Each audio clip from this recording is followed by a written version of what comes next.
Helena e André são casados há 5 anos e depois de atingirem seus objetivos pessoais e profissionais, começaram a sentir falta de uma criança para construir realmente uma família. Há pouco menos de 1 ano, eles tentaram ter um filho e, após não atingirem o objetivo, chegaram à conclusão de que havia um problema ali. Foram a especialistas e descobriram que Helena era uma mulher infértil e André possuía oligospermia. A infertilidade de Helena se dava porque ela possuía endometriose, que é uma doença congênita em que existem focos de endométrio espalhados pelos ovários, trompas e etc., que causa disfunção ovulatória porque os focos de endométrio respondem aos níveis hormonais como se fosse endométrio uterino, desregulando o ovário. E oligospermia é quando há uma produção de espermatozoides menor que os valores normais e com deficiência em sua motilidade. Com isso, decidiram optar por reprodução assistida. Decidiram ir ao renomado embriologista Dr. Ricardo Fontana. Chegando lá, começaram a conversar. Boa tarde, Helena e André. Em que posso ajudá-los? Boa tarde, Dr. Ricardo. Nós temos o sonho de ter um filho, porém há 1 ano estamos tentando e não conseguimos engravidar. Procuramos a ajuda de um especialista e descobrimos que temos alguns problemas. E quais são os problemas? Bem, eu tenho endometriose e o André não produz quantidade suficiente de espermatozoides para que ocorra a fertilização. Doutor, o que pode ser feito para termos um filho? Temos várias técnicas de reprodução assistida. A inseminação artificial, fertilização in vitro, transferência intratubária de gametas, a estimulação ovárica e a injeção intracitoplasmática de espermatozoides. Como acontece? Você, Helena, como toda mulher, possui um útero, onde o mesmo possui 3 camadas.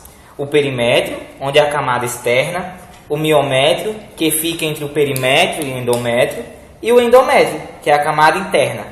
Além dessas camadas, o útero apresenta estrutura chamada ovários, onde cada ciclo que passa, a mulher libera um ovócito dessa estrutura. Na fertilização in vitro, a mulher teria que tomar medicamentos que irão descamar o endométrio, e esses medicamentos são à base de hormônios, como folículo estimulante. Logo que o endométrio é descamado, ele estará fino e pronto para começar o tratamento. Com a estimulação dos folículos, já tendo os ovócitos formados, os folículos serão aspirados. Logo após a coleta dos ovócitos, eles serão encaminhados para um laboratório e serão analisados por um profissional, como um biomédico, médico ou um biólogo, para ver se os ovócitos estão maduros.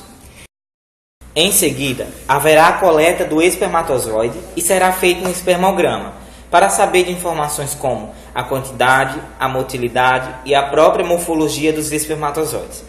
Caso os espermatozoides estejam nas condições necessárias, serão habilitados enzimaticamente no laboratório, o que os tornará capazes de fecundar efetivamente o ovócito, e serão deixados sobre a placa junto ao ovócito maduro, para que ocorra a fertilização de modo comum, o espermatozoide fecundando por si só.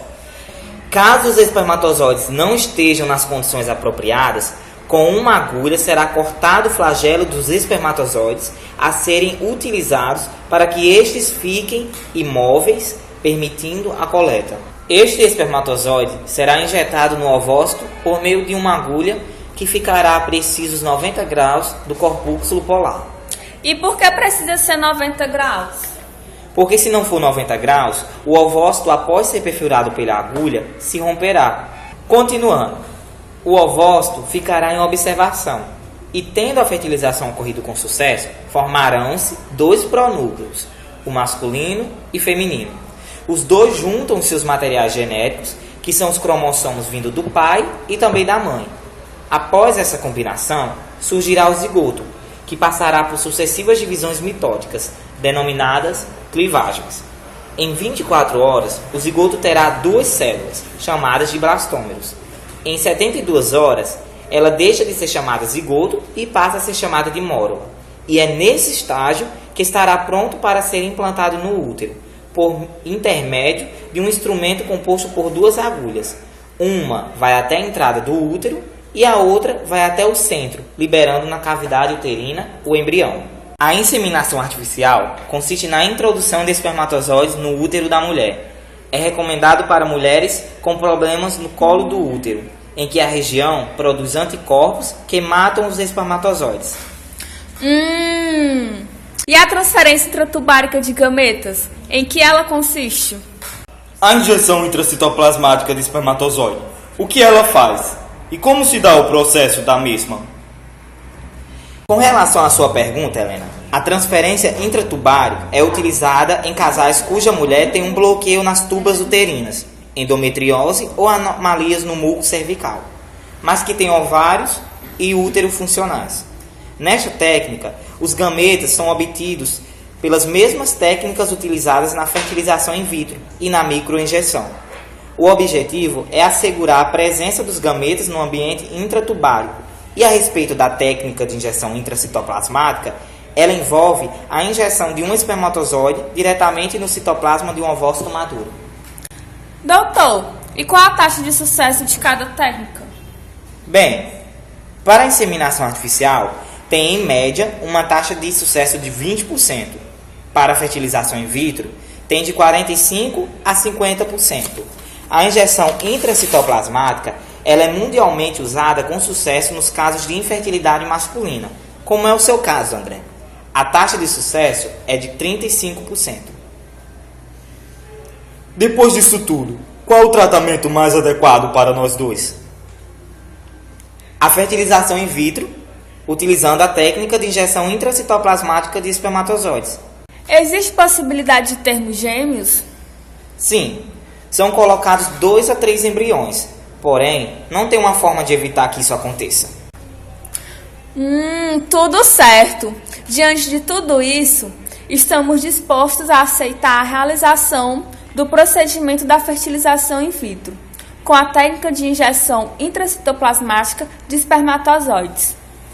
Muito obrigado por procurar e aceitar nossos serviços. Precisamos marcar mais consultas. Além do médico, outros profissionais atuam nessa área, como o biomédico e o psicólogo. O biomédico atua em áreas como a identificação e classificação oocytária, onde, sob visão microscópica, os oócitos são identificados e classificados quanto à sua maturidade. Trabalham também no processamento seminal, na manipulação de um espermograma, na ciopreservação seminal e embrionária, onde na primeira há o congelamento de espermatozoides e na segunda o congelamento dos embriões. Atua também na classificação embrionária, na biópsia embrionária, onde possibilita análise genética do embrião, e em uma técnica laboratorial que ajuda na fragilização da zona pelúcida, permitindo que o embrião possa implantar-se com mais facilidade no útero, técnica conhecida como hatching. Casais em tratamento de fertilização devem receber apoio psicológico. Durante o período de tratamento, é importante que o casal submetido à fertilização in vitro conte também com acompanhamento psicológico. Depois que o embrião é implantado, a mulher necessita de repouso e, por no mínimo 2 semanas, evitar de ter alguma relação sexual, evitar ficar muito tempo em pé, viagens prolongadas ou qualquer outro esforço físico. O casal deve estar focado no tratamento e tentar manter o máximo equilíbrio emocional para enfrentar esse período de forma unida e feliz.